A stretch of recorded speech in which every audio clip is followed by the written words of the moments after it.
एक ऐसे फसाद का जिसका मूल है ज़मीन।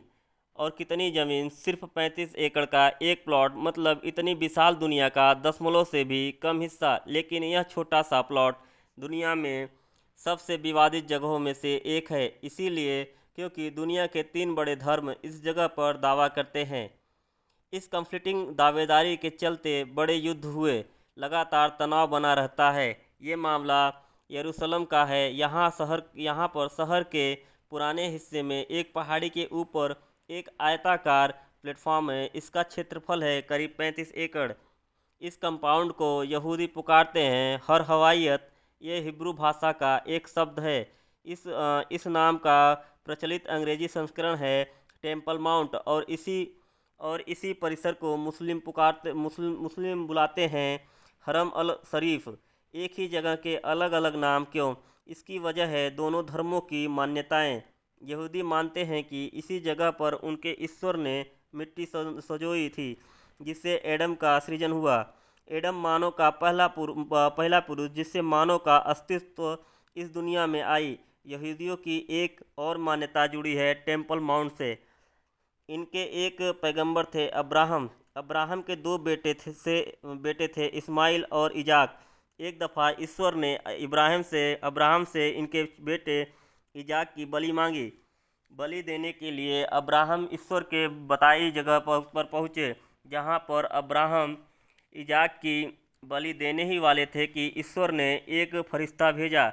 अब्राहम ने देखा कि फरिश्ते के पास एक भेड़ खड़ी है।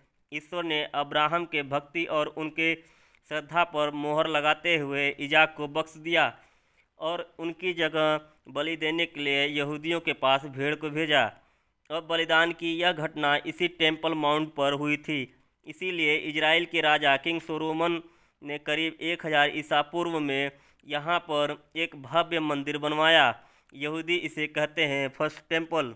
चलकर बेबीलोनियन सभ्यता के लोगों ने इस मंदिर को नष्ट कर दिया था। तकरीबन 5 सदी बाद 516 ईसा पूर्व में यहूदियों ने दोबारा इसी जगह पर एक और मंदिर बनवाया। वो मंदिर कहलाया सेकंड टेम्पल। इस मंदिर के अंदर के हिस्से को यहूदी कहते हैं होली ऑफ होली, यानी पवित्र से भी पवित्र जगह। ऐसे जगह जहां आम यहूदियों को भी पाँव रखने की इजाज़त नहीं थी, केवल श्रेष्ठ पुजारी ही इसमें प्रवेश पाते थे। यह सेकंड टेम्पल करीब 600 साल तक वजूद में रहा।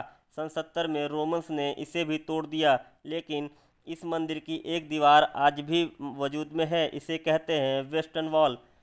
ये दीवार उस प्राचीन सेकंड टेम्पल के बाहरी अहाते का हिस्सा माना जाता है। यहूदी अपने इस टेम्पल की मान्यताएं जानते हैं, लेकिन उन्हें यह नहीं पता कि मंदिर का भीतरी हिस्सा यानी Holi of Holi temple mount के किस हिस्से में स्थित था, क्योंकि प्राचीन समय में आम यहूदियों को वहां जाने की छूट नहीं थी। इसीलिए कई धार्मिक यहूदी उस ऊपरी अहाते में पाँव नहीं रखते।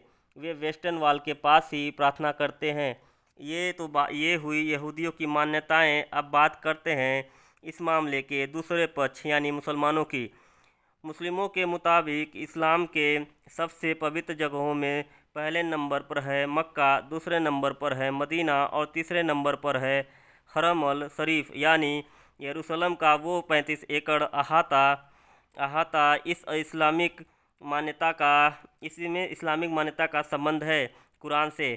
कुरान के मुताबिक सन 621 के एक रात की बात है। पैगंबर मोहम्मद एक उड़ने वाले घोड़े पर बैठकर मक्का से यरूशलेम आए और यहीं से वो ऊपर जन्नत में चढ़ गए।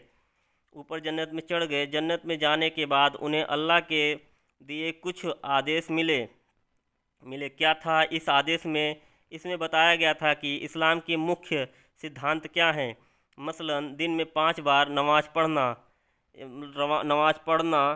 सन 632 में पैगंबर मोहम्मद की मृत्यु हुई। इसके 4 साल बाद मुस्लिमों ने यरूशलेम पर हमला कर दिया। तब यहाँ पर बेजेंटाइन साम्राज्य का शासन था। मुस्लिमों ने यरूशलेम को जीता और आगे चलकर उमैयद खलीफाओं ने एक भव्य मस्जिद बनवाई और इसका नाम रखा अल अक्सा।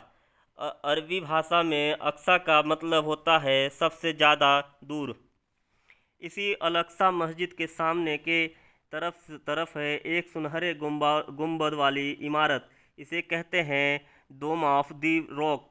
मुस्लिम मानते हैं कि उस रात को उड़ने वाले घोड़े के साथ मोहम्मद पैगंबर ने जिस जगह जिस जगह अपने पाँव रखा था उसी जगह पर है अल अक्सा मस्जिद, और जिस जगह से उठकर उस रात और जन्नत चढ़े वहीं पर है डोम ऑफ द रॉक।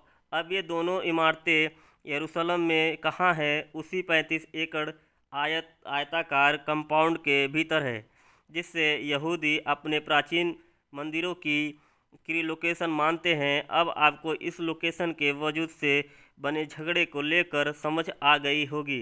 अब सवाल यह है कि टेम्पल माउंट उर्फ हरम अल शरीफ पर कंट्रोल किसका है? जवाब है इट्स कॉम्प्लिकेटेड। जानने के लिए हमें फिर से हिस्ट्री पढ़नी पड़ेगी। इसी इतिहास में एक दौर हुआ क्रूसेड्स का। क्रूसेड्स यानी होली वार, ऐसे युद्ध जो धर्म के आधार पर लड़े गए। ये क्रूसेड्स लड़े गए ईसाइयों और मुस्लिमों के बीच, और इसकी वजह थी जब इस्लाम का विस्तार शुरू हुआ तो इस्लामिक साम्राज्य ने ईसाइयों द्वारा पवित्र माने जाने वाली कई जगहों को जीत लिया। यरूशलेम भी इनमें से एक था। यह बात चर्च को भी असहनीय थी, इसीलिए कि यरूशलेम उन्हें भी बहुत अजीज था। ईसाई धर्म में यरूशलेम की क्या वैल्यू थी? ईसाई मानते हैं कि ईसा मसीह ने इसी शहर में अपना उपदेश दिया, यहीं उन्हें सूली पर चढ़ाया गया, यहीं पर वो दोबारा जी उठे। ईसाई यह भी मानते हैं कि यहीं पर एक रोज़ वो वापस दुनिया में लौटेंगे और उनकी सेकेंड कमिंग में यरूशलेम का अहम किरदार होगा। अब इन सब मान्यताओं का क्रोमोलॉजी देखिए। इन सब में सबसे प्राचीन मान्यता यहूदियों का है, जो इसलिए क्योंकि क्रिश्चियन और इस्लाम यहूदियों के बाद आए, उन्होंने यरूशलेम पर कंट्रोल किया। फिर आए मुसलमान, उन्होंने भी यरूशलेम को अपने कंट्रोल में लेकर यहाँ धार्मिक इमारतें बनवाई। फिर आगे चलकर ईसाई और मुसलमानों में युद्ध शुरू हुआ। इसमें पहला ही युद्ध यरूशलेम के लिए लड़ा गया। इस फर्स्ट वार के तहत जुलाई 1099 में ईसाइयों ने यरूशलेम को जीत लिया, लेकिन यह जीत ज़्यादा समय तक बरकरार नहीं रह पाई। 1187 में मुस्लिमों ने यरूशलेम को वापस पा लिया और उन्होंने हरम अल शरीफ का प्रबंधन देखने के लिए इस्लामिक ट्रस्ट का गठन किया। पूरे कंपाउंड का कंट्रोल इसी ट्रस्ट के हाथ में था, और यहाँ गैर मुस्लिमों के प्रवेश की अनुमति नहीं थी। सदियों तक ऐसे ही व्यवस्था बनी रही। 1948 का साल, इस बरस गठन हुआ इजराइल का, उसी ज़मीन पर जहाँ फिलिस्तीनियों का ज़मीन था। फिलिस्तीन और इजराइल दोनों के अपने अपने दावे। फिलिस्तीन का कहना था कि हमारे देश में दूसरा देश कैसे बनेगा। उनकी मांग थी कि कहीं और बनाया जाए यहूदियों का देश, लेकिन यहूदी इसके लिए राज़ी नहीं थे। उनका कहना था कि वो कहीं और क्यों जाएंगे, ये ज़मीन तो उनके पुरखों की है। उन्हें सदियों तक उनके ज़मीन से बेदखल रखा गया। अब उनको वो ज़मीन वापस चाहिए। इस दावे के पीछे यहूदियों का सबूत है उनका एक धर्म ग्रंथ, हिब्रू बाइबल। इस बाइबल का पहला हिस्सा कहलाता है बुक ऑफ जेनेसिस। इसके एक भाग का नाम है कवेंट इनटू गॉड ऑफ इब्राहिम, यानी ईश्वर और इब्राहिम के बीच हुआ करार। कैसा करार? यहूदियों के मुताबिक अब्राहम पहले बुटानिया में रहा करते थे। ईश्वर के आदेश पर वो अपना घर बार छोड़कर नई जगह पहुँचे। ये जगह पश्चिमी एशिया में थी और तब इसे कहते थे लैंड ऑफ कैनन। यहूदी मान्यता के अनुसार खुद ईश्वर ने अपनी जबान दी थी और कहा था कि अब्राहम की संतान यहीं पर अपना एक देश बनाएंगे। हमने आपको अब्राहम के बेटे इजाक की कहानी सुनाई थी। उन्हीं इजाक के बेटे का नाम था जैकब, और इन्हीं जैकब का एक एक नाम और था इजराइल। जैकब उर्फ इजराइल के 12 बेटे हुए, और वो कहलाए 12 टाइम्स ऑफ इजराइल। और इन्हीं काबिलों के पीढ़ियों ने आगे चलकर बनाया यहूदी देश। और यहूदी देश जिसका प्राचीन नाम था लैंड ऑफ इजराइल, यानी इजराइल और उनके वंशजों की भूमि। मॉडर्न इजराइल की मान्यता भी इसी प्राचीन पर आधारित है।